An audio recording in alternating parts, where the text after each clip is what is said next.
Buenas noches. Hoy voy a hablar sobre mi presentación de intro a la mecánica sobre el laboratorio presencial. Vamos a hablar sobre el cuestionario general y el cuestionario específico. Para ello, la primera pregunta nos pedía las fuerzas y el DCL que obtenemos del carrito, lo cual obtuve el DCL del carrito, de la polea fija, de la portapesa, de la polea móvil y de la misma pesa, donde en el carrito obtengo el peso, la normal, la fricción y la tensión. De la polea obtengo la fricción, la masa gravitatoria. De la polea fija obtengo la tensión uno, la tensión 2, la masa gravitatoria y la reacción con el eje. La tensión uno con el carrito y la tensión 2 con la portapesa. Tenemos el DCL de la portapesa que sería la fuerza uno y la fuerza 2 sus tensiones y su peso. También tengo de la polea móvil las dos tensiones, el peso y la fuerza que hace la pesa. Y tengo la fuerza de la pesa que sería la masa gravitatoria. La pregunta 2 me pide que calculemos la resistencia del aire que se expresa como la fuerza del aire es igual a menos V por V, donde V es el coeficiente de arrastre y V la velocidad del carrito. Y dé el método para obtener V.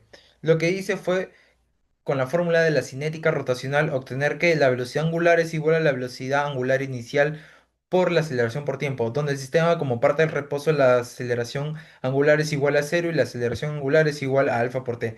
Eso significa que si la aceleración angular es constante, la gráfica de velocidad angular versus el tiempo debe ser una recta cuya pendiente es a, fa. Usando los datos experimentales del archivo TXT, seleccionamos que el intervalo va a ser de 0,4 a 1,6 segundos, donde el comportamiento va a ser lineal y no hay efectos de arranque ni frenado. Se realiza un ajuste lineal ya que alfa es igual a la derivada de la velocidad angular respecto al tiempo, lo cual el resultado experimental me va a dar que la aceleración esperada es 7,2 radianes, o bueno, a veces puede salir menos 7,2, pero su magnitud sería positiva, entonces nos daría 7,2 radianes entre segundos al cuadrado. Y acá podemos ver la gráfica que tenemos de la velocidad angular versus el tiempo, donde la gráfica lo obtenimos mediante códigos utilizados, información en MATLAB. La gráfica viene de MATLAB. Nos pide que observemos el resultado de la pregunta anterior de la gráfica T versus alfa obtenida del sensor y su resultado es el esperado. ¿O por qué? Su aceleración angular debería ser constante, ya que podemos ver que en la gráfica de alfa versus tiempo que hemos también obtenido mediante código en MATLAB, podemos ver que se observa una oscilación alrededor del valor promedio cercano a la aceleración que es promedio de 7,0 radianes sobre segundos al cuadrado, ya que esto coincide con el valor obtenido en la pregunta 2 del error experimental. Podemos ver que utilizando las ecuaciones cinéticas obtenga la velocidad angular de la polea fija, compárela con la gráfica de t versus la velocidad angular del sensor. ¿Qué resultado es el que espera y por qué? Podemos ver que las ecuaciones generales de la cinética racional, como lo mencioné, es la velocidad angular es igual a la velocidad angular inicial más alfa versus tiempo. Como el resultado aparte del reposo sería la velocidad angular que es igual a la aceleración por tiempo, sustituyendo el valor experimental, nos da que la velocidad angular va a ser 7,2 por t. Esto explica que la gráfica de la velocidad angular por t es lineal. Podemos ver que el por qué, porque la aceleración va a ser constante, ya que esto produce un aumento lineal de la velocidad angular con el tiempo. Podemos ver que la linealidad de la gráfica de la velocidad angular entre omega de la velocidad por tiempo confirma que el sistema se comporta como un movimiento uniforme acelerado, ya que la aceleración angular constante indica que el torque neto aplicado sobre la polea aproximadamente va a ser constante. Las pequeñas desviaciones observadas respecto a la recta ideal se deben a rozamientos y a la no idealidad del sistema, ya que despreciarla más. Podemos ver acá también en la siguiente pregunta, que es la pregunta 5, nos pide, explica los factores externos que afectan al sistema y cómo podrían ser cuantificados por medio de fórmulas para tener un resultado más preciso. Podemos ver que en el desarrollo utilizamos el análisis teórico del sistema, ya que se asume un conjunto de condiciones ideales, como la superficie sin rozamiento, las poleas sin masa, ni momento de inercia, cuerda insensible sin masa y sensores perfectos.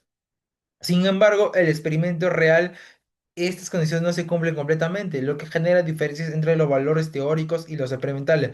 Podemos ver las principales fuentes de discrepancia: el rozamiento entre el carrito y el rey, ya que produce una fuerza que se opone al movimiento, reduciendo la aceleración lineal, ya que esta consecuencia hace que la aceleración angular de rozamiento dé en el eje de la polea y genera un torque de resistencia que disminuye la aceleración angular medida. El momento de inercia real de la polea, a diferencia del modelo ideal, la polea posee una masa distribuida, la que requiere parte de energía para ponerla en rotación, en pérdidas de energía. Las vibraciones mecánicas y deformaciones de la cuerda generan una disipación adicional, limitaciones del sensor, la discrepancia temporal y el ruido electrónico que afectan especialmente a las mediciones directas de la aceleración. Bueno, eso sería todo conmigo. Gracias.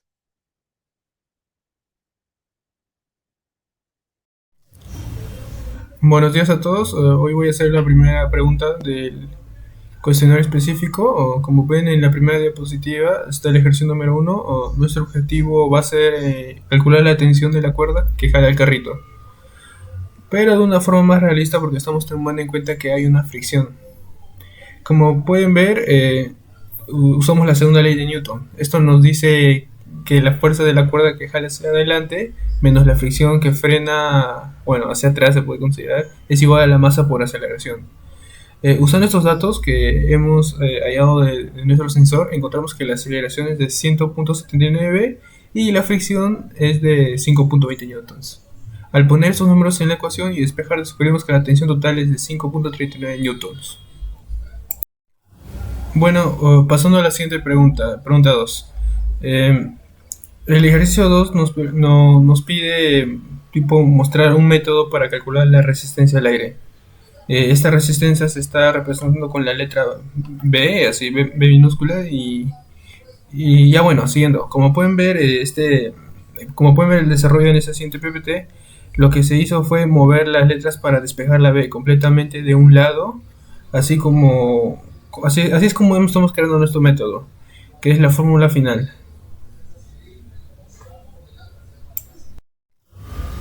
Bueno, pasando al ejercicio número 3. Para el ejercicio 3 vamos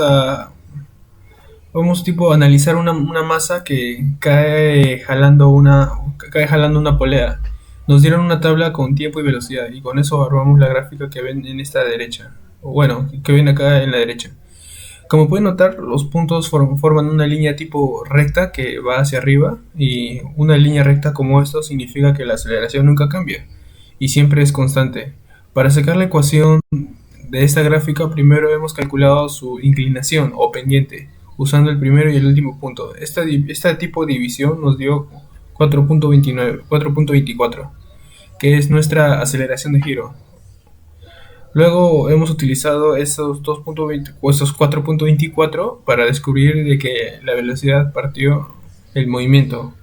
Así llegamos a la ecuación final que pueden ver acá escrita.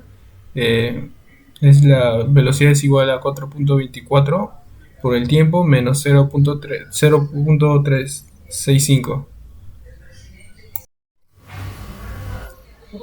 Bueno, finalizando con este último ejercicio, vamos a calcular el momento de inercia del sistema. Para resolver esto hemos utilizado la aceleración que hemos conseguido anteriormente en las otras PPTs con el valor de 4.24 eh, junto con los datos de la masa de 2 gramos y el radio de la polea de 25.94 milímetros o 0.025.94 metros. Aplicamos la fórmula que ven en la pantalla se podría considerar en esa hoja, la cual está relacionada con la masa que cae, con el torque que genera en el sistema. Al sustituir estos valores, el resultado final nos dio 1.187 por 10 a la menos 4 kilogramos metro cuadrado. Este valor representa la resistencia que opone el sistema al cambiar su estado de rotación, calculada a partir de los datos experimentales que hemos medido en el laboratorio.